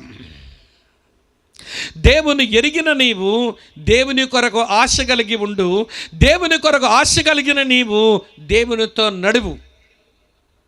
దేవుడు ఎక్కడ నడిపిస్తాడనంటే బాకాలోయల్లోంచి నడిపిస్తాడు. బాకాలోయనంటే భౌగోళికంగా ప్రియులారా వినండి, లేక సూది మొనగలిగినటువంటి కత్తుల్లాంటి రాళ్ళు ఉండేటువంటి చోటులవి. ఆ లోయల గుండా ప్రయాణం చేసినటువంటి వారు ఎవరైనా పరధ్యానంతో ఒకవేళ నడిస్తే వాళ్ళ కాలు జారి కింద పడితే, ఆ రాళ్ళ మీద కానీ పడితే ఆ రాళ్ళు వాళ్ళ పొట్టల్లోని పేగుల్లే బయటికి లాగేస్తాయి. అది చాలా కష్టమైన దారి, బాకా దారి. అది భయంకరమైన లోయ, బాకాలోయ. వినండి, బాకాలోయను బైబిల్ పండితులు 2ంటికి పోలుస్తారు. ఒకటి నిరుత్సాహం, మరి ఒకటి శ్రమ, డిస్కరేజ్మెంట్ అండ్ సఫరింగ్. దేవుని పిల్లలమైన మనమందరము కూడా దేవునితో కలిసి నడుస్తూ ఉన్న ఈ దిశలో ఎన్నో నిరుత్సాహమైన పరిస్థితులు వస్తాయి, రావాలి మనకి. అలాగనే దేవునితో కలిసి ఈ లోకంలో నడుస్తున్న మనకు ఎన్నో శ్రమలు సంభవిస్తాయి, అవి రావాలి మనకి. అయితే ఒక మాట వినండి, బాకాలోయలో బడి నడిచి వెళ్ళిపోతారు కానీ బాకాలోయలోనే కాపురం ఉండరు. ఈ మాట గమనించాలి. దేవుని పిల్లలమైన మనం మన దేవునితో కలిసి నడుస్తున్నప్పుడు నిరుత్సాహాల గుండా, శ్రమల గుండా అలా ప్రయాణం చేసుకుంటూ బయటికే వచ్చేస్తాం కానీ శ్రమలలోనే శాశ్వత కాలం ఉండిపోము. కొంతమంది శ్రమలు రాగానే ఇవి జీవితకాలం తమతో ఉండిపోతాయి అన్నట్టుగా మదన పడతారు. వద్దక్క, వద్దు చెల్లెలా, శ్రమ, బాధ, ఇరుకు, ఇబ్బందులు అవి జీవితకాలం ఉండేవి కావు. పేతురన్న ఆ మాట మనతో చెప్పాడు. నేను మీకు ఆ మాట చదివి వినిపిస్తాను, వినండి. 1 పేతురు 4వ అధ్యాయం 10వ వచనం ఇలా ఉంది. పేతురు రాసిన మొదటి పత్రిక 4:10 చూడండి. తన నిత్య మహిమకు క్రీస్తునందు మిమ్మల్ని పిలిచిన సర్వకృపానిధియగు దేవుడు, ఈ మాట గమనించాల, కొంచెము కాలము మీరు శ్రమపడిన పిమ్మట. శ్రమలు, నిరుత్సాహాలు, ఇరుకులు, ఇబ్బందులు, శోధనలు, ఈతి బాధలు అవి ఎప్పుడు కొద్ది కాలం ఉండేవి. బాకాలోయలో పడి వెళ్ళిపోవాలి, బాకాలోయలో ఉండిపోము. కనుక ప్రియమైన మిత్రులారా వినండి, శ్రమ, ఇరుకు, ఇబ్బంది మన జీవితంలో ఒక భాగమైపోవాలి. శ్రమలు మన జీవితంలో సంభవించినప్పుడు, ఎరుకులు, ఇబ్బందులు మన జీవితంలోకి దేవుడు అనుమతించినప్పుడు మనము పరిపూర్ణం అవ్వడానికి, అలాగనే ప్రియమైన స్నేహితులారా మనము దేవుని సారూప్యంలోకి రావడానికి ఇవన్నీ ఉపయోగపడతాయి.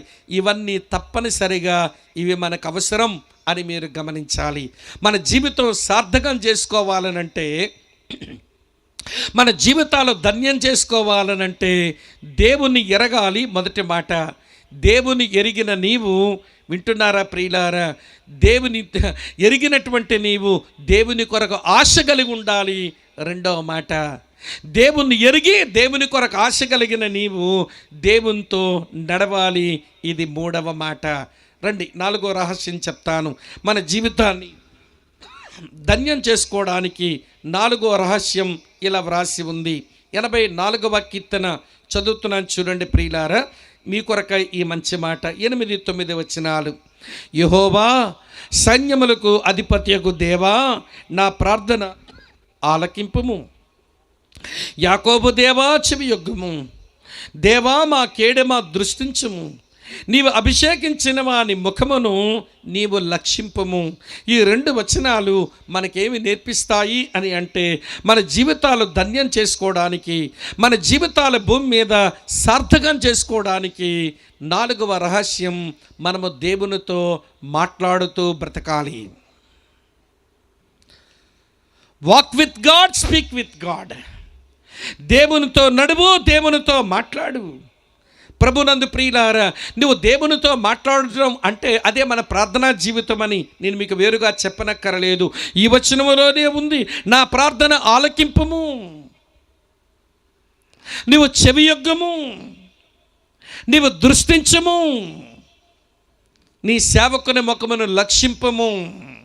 ఈ మాటలన్నీ నాకేమి నేర్పిస్తున్నాయనంటే, వినండి వినండి వినండి ప్రియులారా, మనం ప్రార్థన చేస్తుంటే, ఆయనతో మనం మాట్లాడుతుంటే, మన మాటలు పట్టి పట్టనట్టుగా వినకుండా వెళ్ళిపోయే దేవుడైతే కాదు ఈయన. ఈయన ఎలాంటి వాడో తెలుసా? ఈయనకు ఒక పేరుందండి. ఈ బైబిల్ దేవునికి ఒక పేరుంది. చదువుతాను చూడండి, కీర్తన గ్రంథం నుంచి ఈ మంచి మాట, కీర్తన గ్రంథం నుంచి ఈ మంచి మాట మీ కొరకై నేను చదివి చూపిస్తాను చూడండి ప్రియులారా.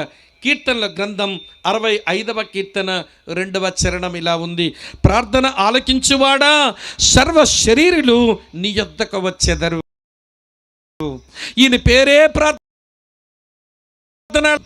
నువ్వు ఆయనతో మాట్లాడుకుంటూ ఉంటే, నీ కష్టము, నీ బాధ, నీ మనసు, నీ వేదన, నీ కన్నీరు అన్నీ ఆయన దగ్గర ఒలికించుకొని చెప్పుకుంటే, వాటన్నిటినీ ఆయన పట్టించుకునేవాడు, ఆయన చెవియొగ్గేవాడు, ఆయన లక్ష్య పెట్టేవాడు, ఆయన ఆకాశం నుంచి వంగి మన మీద దృష్టి పెట్టేవాడు. ఈ విషయం ఎరగక వినండి, మన కష్టాలు బాధలు మనుషులతో చెప్పుకొని తిరుగుతాము, కానీ ఆయనకు చెప్పే ప్రయత్నం మనం చెయ్యం.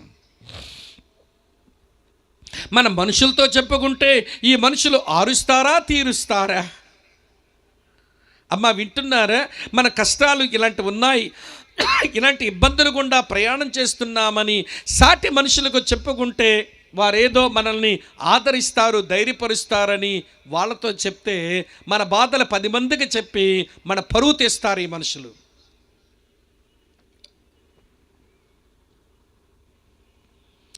ఈ మనుషుల మనస్తత్వం ఎలాంటిది? మా బంధువేనని చెప్పానండి, కానీ ఇలా నా పరువు తెస్తాడు అనుకోలేదండి. మా యొక్క సొంత ఇంటి పేరు ఆవిడేనండి, నా తోటికోడలు అవుతుందని చెప్పానండి, నా పరువు ఇలా తీసేస్తుందని అనుకోలేదండి. అవును, ఈ మనుషులు వారు ఇలాగే ఉంటారు. కనుక నీ కష్టము, నీ బాధ చెప్పుకోవలసిన దేవునితో చెప్పుకోక, చెప్పకూడని మనుషుల ముందు చెప్పుకొని నీ పరువు నువ్వే తీసుకుంటున్నావు. క్రీస్తునందు ప్రియమైన స్నేహితులారా, ఆయన వింటాడు, ఆయనతో మాట్లాడు, ఆయన చెవియొగ్గుతాడు, ఆలకిస్తాడు, నీ మీద దృష్టి పెడతాడు, ఆయన నిన్ను లక్ష్య పెడతాడు. ప్రియులారా, 430 సంవత్సరాలు ఐగుప్తు దేశంలో బానిసత్వములో ఉండేవారి విషయంలో ఆయన ఎట్లున్నాడో చూపిస్తాను రండి. నిర్గమాకాండం నేను చదువుతున్నాను ఈ మంచి మాట. నిర్గమాకాండం ఇలా రాసి ఉంది, 2వ అధ్యాయం చదువుతున్నాను చూడండి. చివరి మాటలు ఇలా ఉన్నాయి. నిర్గమాకాండం 2వ అధ్యాయం నేను చదువుతున్నాను ప్రియులారా. ఇలా రాసింది 23వ వచనం నుంచి, అలాగున అనేక దినములు జరిగిన మీదట ఐగుప్తు రాజు చనిపోయెను.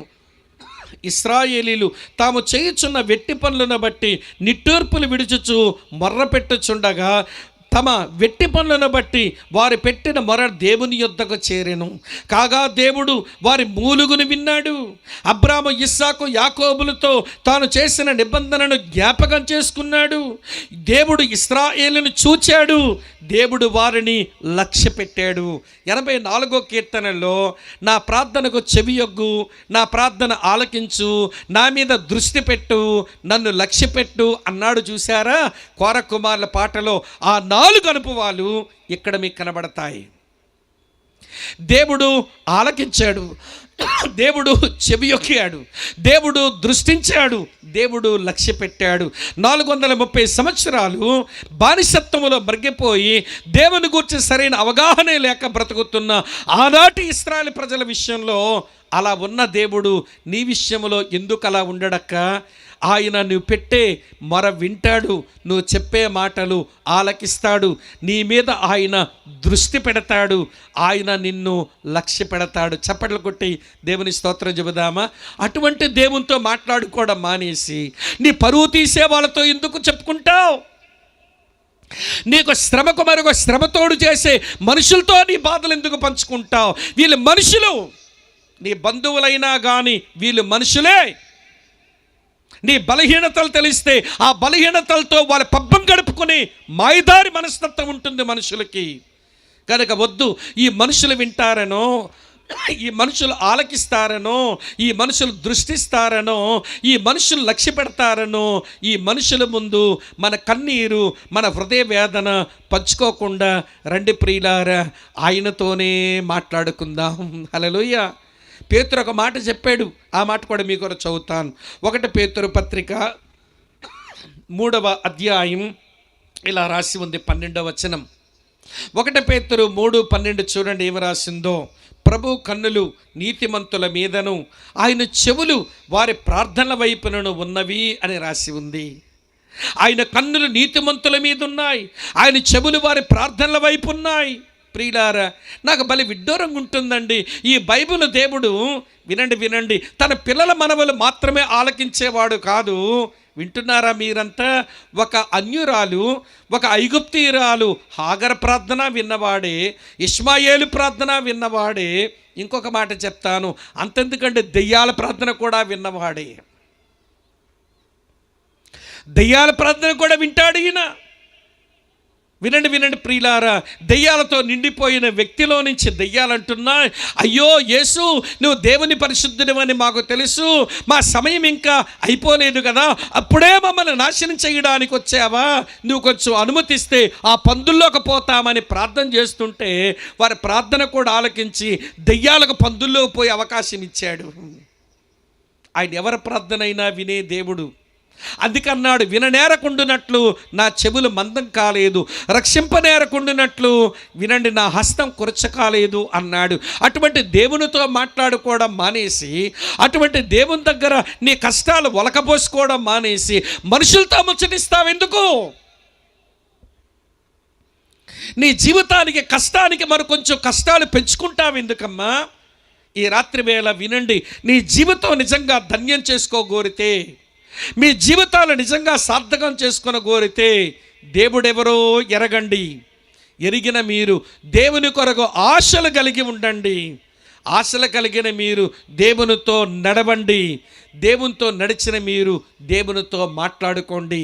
4 రహస్యాలు చెప్పాను. చివరి రహస్యం చెప్పి నేను ముగించేస్తాను. రండి ప్రియులారా, చివరి రహస్యం ఇలా వ్రాసి ఉంది, మీ కొరకే చదువుతున్నాను. 84వ కీర్తన 12వ చరణం. 84వ కీర్తన 12వ చరణం. సైన్యములకు అధిపతివగు యెహోవా నీయందు నమ్మిక ఉంచువారు, చెప్పండి గట్టిగా చెప్పండి, ధన్యులు. దేవుని ఎరిగిన మనం, దేవుని మీద ఆశలు కలిగి ఉన్న మనం, దేవునితో నడిచే మనం, దేవునితో మాట్లాడుకునే మనం దేవునినే నమ్ముకుంటూ బతకడం రావాలి. దేవునినే నమ్ముకుంటూ బ్రతకడం చేత కావాలి. వినండి ప్రియులారా, దేవుణ్ణే నమ్ముకొని జీవించడం అంటే ఏంటో కొంచెం వివరిస్తాను, ఒక 3 మాటలు. ఈరోజు దేవుని నమ్ముకోవాలంటావు, నమ్మడం ఏంటో అర్థమై చావడం లేదు. సమస్య మా వైపు కూడా ఉందేమో అనిపిస్తుంటుంది నాకు. నమ్ముకోమంటున్నాం, నమ్మడం ఏంటో మేమే సరిగా చెప్పడం లేదా? వీళ్ళు నమ్ముకోవడం ఎందుకు చేత కావడం లేదు? నమ్ముకోవడం అంటే ఏంటో ఒక 3 మాటలు వివరిస్తాను, దయచేసి చూడండి. రూతు గ్రంథం 2వ అధ్యాయం 12వ వచనంలో నమ్ముకోవడం ఏంటో ఇలా వ్రాసి ఉంది. మీ కొరకే చదువుతున్నాను చూడండి. రూతు గ్రంథం 2వ అధ్యాయం 12వ వచనం ఇలా వ్రాసి ఉంది. చదువుతున్నాను ప్రియులారా, ఈ మంచి మాట మీరు దయచేసి మీరు గమనించాలి. యెహోవా నీవు చేసిన దానికి ప్రతిఫలం ఇచ్చును, ఇశ్రాయేలు దేవుడైన యెహోవా రెక్కల క్రింద సురక్షితముగా ఉండినట్లు నీవు వచ్చితివి, ఆయన నీకు సంపూర్ణమైన బహుమానం ఇచ్చునని ఆమెకు ఉత్తరం ఇచ్చను. బోయజు రూతుతో అంటున్నాడు, అమ్మా నువ్వేం చేశావో తెలుసా? ఇశ్రాయేలు దేవుడైన యెహోవా రెక్కల క్రింద సురక్షితముగా ఉండినట్లు నీవు వచ్చావు అన్నాడు. దీని అర్థమేంటో తెలుసా ప్రియులారా? దేవుని నమ్ముకోవడం అంటే ఆయన రెక్కల నీడ కిందకు రావడం. దేవుని నమ్ముకొని జీవించడం అంటే ఆయన రెక్కల నీడ కిందకు రావడం. యేసు ప్రభు కూడా యెరూషలేముకు వచ్చి ఆయన మరణించక మునుపు యెరూషలేమును చూస్తూ ఇలా ఏడ్చాడు. యెరూషలేమా, యెరూషలేమా, నీవు ఈ దినమందైనా సమాధానకరమైన సంగతులు తెలుసుకున్నట్లయితే నీకు ఎంత మేలు అని ఏడుస్తూ, కోడి తన పిల్లలను తన రెక్కల కిందకు చేర్చుకున్నట్లుగా నేను చాలాసార్లు చేర్చుకోవాలని అనుకున్నాను, కానీ నువ్వు వల్లకపోతివి, నువ్వు నొల్లకపోతివి అన్నాడు. దేవుని నమ్ముకొని ఆయన బలిష్టమైన రెక్కల క్రిందకు తన పిల్లలు రావాలని ఒక కోడి పెట్ట తన రెక్కలు చాపినట్లుగా, రెక్కల కిందకు తన పిల్లలు పిలిచినట్లుగా దేవుడు మనుషులను పిలుస్తూనే ఉన్నాడు. కానీ సమస్య ఏంటో తెలుసా? మనమే ఆయన రెక్కల క్రిందకు రావడం లేదు. చదువునా ఈ మాట? చదువుతున్నాను చూడండి ప్రియులారా. ఆ మాట మీ కొరకు జ్ఞాపకం చేస్తాను. నువ్వు ఈ దినమందైనా సమాధానకరమైన సంగతులు తెలుసుకుంటే నీకెంతో మేలు అని చెప్పి ఆయన అన్న మాటలు కొంచెం మీ జ్ఞాపకానికి తీసుకొస్తాను. మత్తయి సువార్తలో, మార్కు సువార్త, లూకా సువార్తలో కూడా ఆ మాటల్ని మనం స్పష్టంగా చూస్తాం. కానీ మత్తయి సువార్త 23:37 చదువుతాను. యెరూషలేమా, యెరూషలేమా, ప్రవక్తలను చంపుచును నీ యొద్ద పంపబడిన వారిని రాళ్లతో కొట్టుచూ దానా, కోడి తన పిల్లలను క్రిందకి ఎలాగో చేర్చుకునను అలాగే నేనును నీ పిల్లలను ఎన్నో మార్లు చేర్చుకున్న వల్ల యుంటిని కానీ మీరు వల్లకపోతిరి. చూస్తున్నారా? దేవుని నమ్ముకోవటం అంటే ఆయన బలిష్టమైన రెక్కల క్రిందకు చేరి సురక్షితంగా బ్రతకడం. మీరు ఎప్పుడైనా గమనించారా? పైన గ్రద్ద తిరుగుతున్నది. ఆ పైన గ్రద్ద తిరుగుతున్న ఆ సందర్భంలో కోడి ఒకలాంటి అరుపరుస్తుంది, రెక్కలు ఇలా చాపుతుంది. ఆ పిల్లలన్నీ ఏం చేయాలో తెలుసా? అవన్నీ పరిగెత్తుకుని వచ్చి వాళ్ళమ్మ రెక్కల కిందకు వస్తే ఆ రెక్కలతో పిల్లల్ని కప్పి గ్రద్ద యొక్క ప్రమాదం నుంచి తన పిల్లల్ని కాపాడుకుంటుంది. ఎవరో చెప్తే విన్నాను, ఇలాంటివి కూడా ఉంటాయట. ఆ కోడి అరిచిందట, అన్ని కోడి పిల్లలు కూడా పరిగెత్తుకుంటే వాళ్ళ అమ్మ రెక్కల కిందకు వచ్చాయట. కానీ అందులో ఒక బుర్ర తిరుగుడు రామచంద్రాపురం కోడి పిల్ల ఉందట. దీని గేరెక్కువ, మా అమ్మ దగ్గరే ఉన్నాను కదా, నాకేంటి ప్రమాదం అని రెక్కల కిందకు రాలేదు, కానీ అమ్మ దగ్గరే ఉన్నాను అనుకో అమ్మ వీపెక్కి కూర్చుందట. ఏమే వీపెక్కి కూర్చుని మా అమ్మ దగ్గరే ఉన్నానుగా అంటే ఆ గెద్దొచ్చి ఒక తాపుతని వీసిపోయింది దాన్ని. కొంతమంది దేవుని పిల్లలు ఇలాగే ఉన్నారు. యేసుప్రభు మాకు తెలుసుగా, మేము ఎప్పటి నుంచో యేసుప్రభుని నమ్మాంగా, మాకు బోల్డైన ప్రసంగాలు తెలుసుగా అని ప్రియులారా యేసు రెక్కల కిందకు రారు. కానీ వినండి, ఆ కోడి పిల్ల వాళ్ళమ్మ వీపు మీద కూర్చున్నట్టుగా యేసు నీకు తెలుసు, బైబిలు నీకు తెలుసు, సేవకులు నీకు తెలుసు, రాజకీయాలు తెలుసు, నీకు అన్ని దౌర్భాగ్యాలు తెలుసు. నీకు తెలియదంతా ఒకటే, ఆయన బలిష్టమైన రెక్కల కిందకు వచ్చి సురక్షితంగా జీవించడమే నీకు చేత కాని పని. నమ్మడం ఏం చేతనైంది నీకు? నమ్ముకో, పరిగెత్తుకుని రా, ఆయన బలిష్టమైన రెక్కల కిందకు రా, సురక్షితంగా జీవిస్తావు. నమ్ముకోవడం అంటే ఆయన బలిష్టమైన రెక్కల కిందకు రావటం. ఇది ఒక మాట. మరో మాట నేను మీకు జ్ఞాపకం చేస్తాను, వినండి ప్రియులారా. నమ్ముకోవడం, యెహోవా యందు నమ్మిక ఉంచువారు ధన్యులు. ఒక వ్యక్తి తన జీవితాన్ని ధన్యం చేసుకోవడానికి యెహోవాను నమ్మాలి కదా. ధన్యం చేసుకోవడానికి ఆయన నమ్మాలి. నమ్మడం అంటే ఆయన బలిష్టమైన రెక్కల కిందకు రావడం. ఒక అర్థం చెప్పాను, రెండో అర్థం చెప్తాను వినండి. రెండవ అర్థం ఏంటో తెలుసా ప్రియులారా? ఇలా రాసింది 56వ కీర్తన 3వ చరణం చూడండి. 56వ కీర్తన 3వ చరణం. నాకు భయము సంభవించు దినమన. అమ్మ వింటున్నారు కదూ బాబు, వినండి జాగ్రత్తగా. నాకు భయము సంభవించు దినమన నిన్ను ఆశ్రయించుచున్నాను. ఈ వచనం నాకేమి నేర్పిస్తుందో తెలుసా? లీన్ ఆన్ హిమ్, ఆయన మీద ఆధారపడుతూ ఉండు. అదే ఆశ్రయించడం అంటే. బైబిల్లో ఆసా అనే రాజు యెహోవాను ఆశ్రయించినాడట. అలా అతను దేవుని ఆశ్రయించినందున దేవుడు ఆయనకు నెమ్మది కలిగించాట. బుజ్జి అనే రాజున్నాడు బైబిల్లో, అతను దేవుని ఆశ్రయించినాడట. అతను ఆశ్రయించిన కారణం చేత యెహోవా ఆయన వర్ధిల్లింపజేసినాడట. వింటున్నారా? నీకు వర్ధిల్లాలనుంది, నెమ్మదిగా జీవించాలనుంది. సమస్య ఏంటనంటే ఆయన మీద ఆనుకొని బ్రతకడమే ఇది మనకు చేత కావడం లేదు. ఆనుకొని బ్రతకడం రావడం లేదంటే మనము ఆయన మీద నమ్మకాలు పెట్టుకోవడమే మనకు చేత కాలేదన్నమాట. యెహోవా యందు నమ్మిక ఉంచువారు ధన్యులు. నమ్మకం ఉంచడం అంటే ఆయన బలిష్టమైన రెక్కల కిందకు రావటం. నమ్మిక ఉంచడం అంటే అన్ని పరిస్థితుల్లో కూడా ఆయన మీద ఆధారపడి జీవించడం. మరో మాట కూడా చెప్తాను, నా టైం అయిపోతుంది. మరో మాట కూడా చెప్తాను చూడండి. మరో మాట ఏంటో తెలుసా? 22వ కీర్తన 8వ చరణంలో ఉంటుంది. ఆయన నమ్ముకుని బ్రతకడం అనే దానికి మంచి నిర్వచనం నేను జ్ఞాపకం చేస్తాను చూడండి. 22వ కీర్తన ప్రియ సోదరి స్నేహితులారా వినండి ఈ మాట. 22:8 యెహోవా మీద నీ భారము మోపును అని రాసి ఉంది. నమ్ముకోవడం అనంటే నీ భారాల్ని ఆయన మీదకు దొర్లించేయడమే. Roll your burdens upon him. నీ బ్రతుకులో ఉన్న అన్ని భారాలు కూడా ఆయన మీదకు విసిరేయి, ఆయన మీద మోపేయి. అది సంసార భారాలా, లేక భవిష్యత్తు కొరకైన భారాలా, లేకపోతే నీ జీవితంలో సంభవిస్తున్న అన్ని రకాలైనటువంటి భారాలు నిన్ను ఏడిపిస్తున్నాయా? దేవుని నమ్ముకో. నమ్మడం అంటే నీ భారాలు ఆయన మీదకు దొర్లించడమే. దొర్లించు. ఆయన మోసే శక్తిమంతుడు. ఆయన మీద ఆధారపడు. ఆయన నెమ్మదిచ్చి వర్ధిల్ల చేసేవాడు. ఆయన బలిష్టమైన రెక్కల కిందకు రా, ఆయన నిన్ను సురక్షితంగా ఉండేవాడు. అలాంటి శక్తిమంతుడండి ఈయన. ప్రియ సోదరి స్నేహితులారా, ఈ స్థలం నుంచి రాత్రి జీవమగల దేవుని వాక్యాన్ని వింటున్నారు. నీ జీవితం ఒకే ఒక్క జీవితం. 10 జీవితాలు నీకు లేవు. నేను చచ్చాక కుక్కనవుతానో, పిల్లినవుతానో, పందినవుతానో, ఎలకనవుతానో, పిల్లినవుతానో, లేక చీమనవుతానో అని కానీ పాడు నమ్మకాలు నమ్మొద్దు.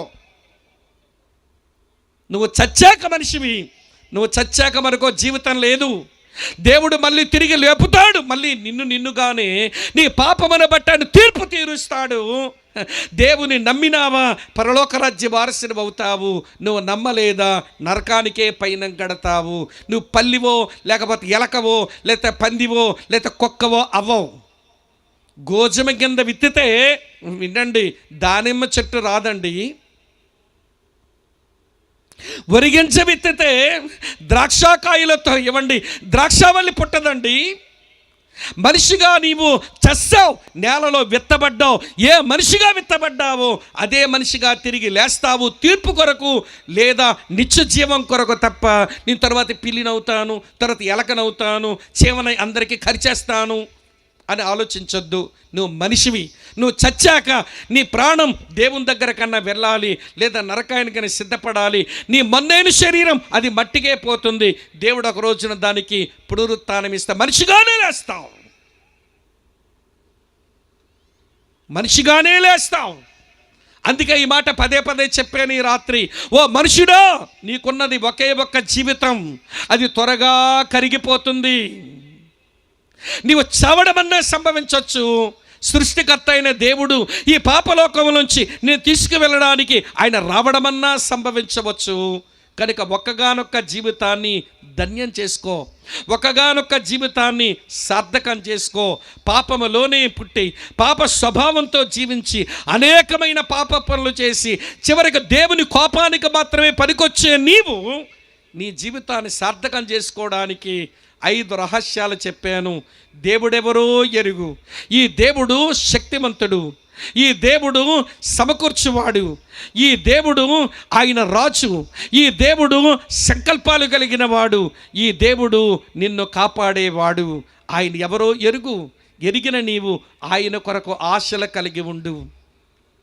ఆయనలో ఉండాలి, ఆయన సన్నిధిలో కనబడాలి, ఆయన సన్నిధిలో దొరికే నిత్య సుఖాలు, ఆయన సన్నిధిలో దొరికేటువంటి సమృద్ధిని అనుభవించాలి, ఆయన ప్రత్యక్షతను చూడాలి అన్న ఆశలతో జీవించు స్నేహితుడా. అలా ఆయన మీద ఆశలతో బ్రతికిన నీవు రా, ఆయనతో కలిసి నడువు, ఆయనతో కలిసి నడువు. ఆయన బాకాలోయలో ఎక్కువ రోజులు నేను ఉంచడు. ఆ బాకాలోయలను నడుస్తూ ఉండగా ఆయన నీతోనే కలిసి నడుస్తాడు. ఆయన నిరుత్సాహము, ఆయన శ్రమలలోంచి కొంచెం కాలమే నిన్ను ఉంచి నిన్ను పరిపూర్ణునిగా చేస్తాడు. నిన్ను తన కుమారుడైన యేసు సారూప్యములోనికే తెస్తాడు. ఆయనతో నడిచిన నీవు ఆయనతోనే మాట్లాడుకో.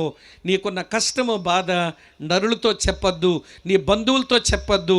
వీళ్ళు ఆర్చరు, వీళ్ళు తీర్చరు, వీళ్ళు మరికొంచెం మనకు శ్రమ బాధలు ఎక్కువే కలిగిస్తారు.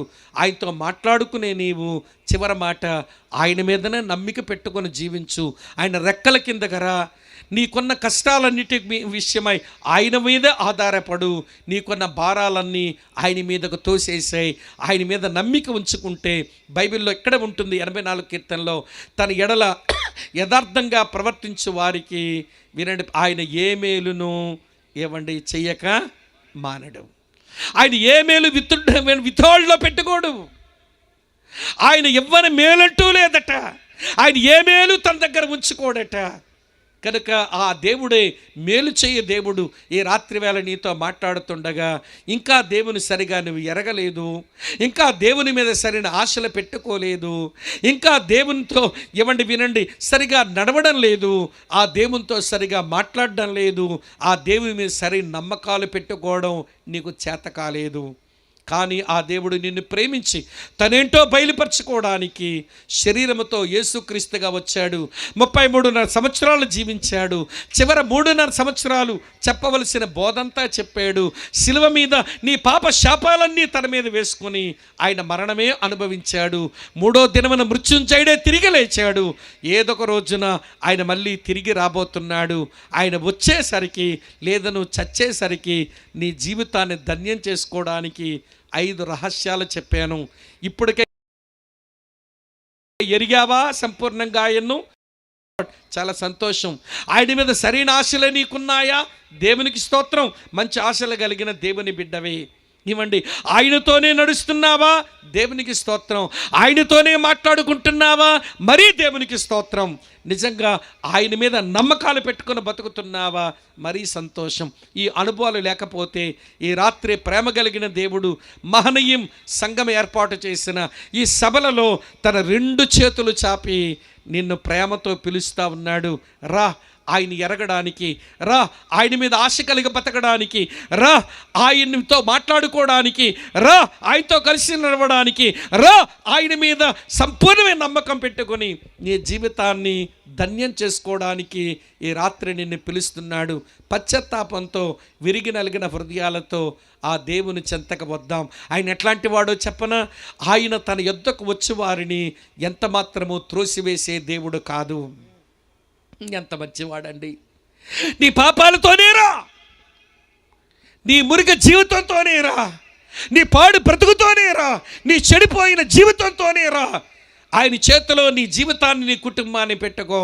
ఆయన బాగు చేస్తాడు, నిన్ను ప్రయోజకుడుగా మారుస్తాడు, నిన్ను బట్టి 10 మందికి ఆశీర్వాదాన్ని అందిస్తాడు. ప్రార్థన చేద్దామా? ఆయన కోగిట్లో చేరదామా?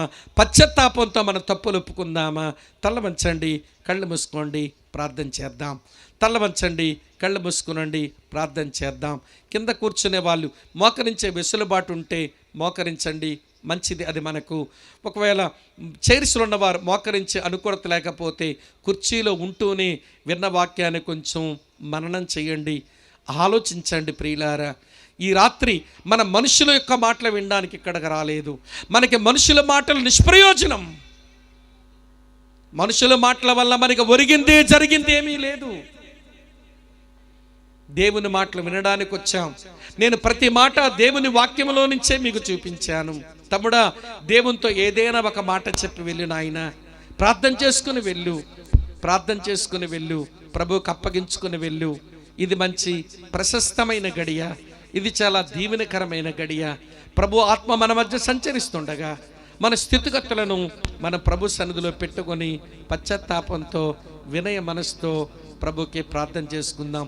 బ్రదర్ స్వామి, సుమారు 1.5 సేపు విన్నాను కదండి. ఇంతసేపు విన్న తర్వాత కూడా నేను సరిగా పశ్చాత్తాపడలేకపోతే, నా జీవితాన్ని మార్చుకోలేకపోతే, దేవునికి నా హృదయం ఇవ్వకపోతే, నా హృదయ సింహాసనం మీద ఆయన రాజుగా ప్రతిష్ఠించుకోకపోతే నా జీవితానికి ఏమైనా అర్థం ఉందా? నా జీవితానికి ఏమైనా పరమార్థం వస్తుందా?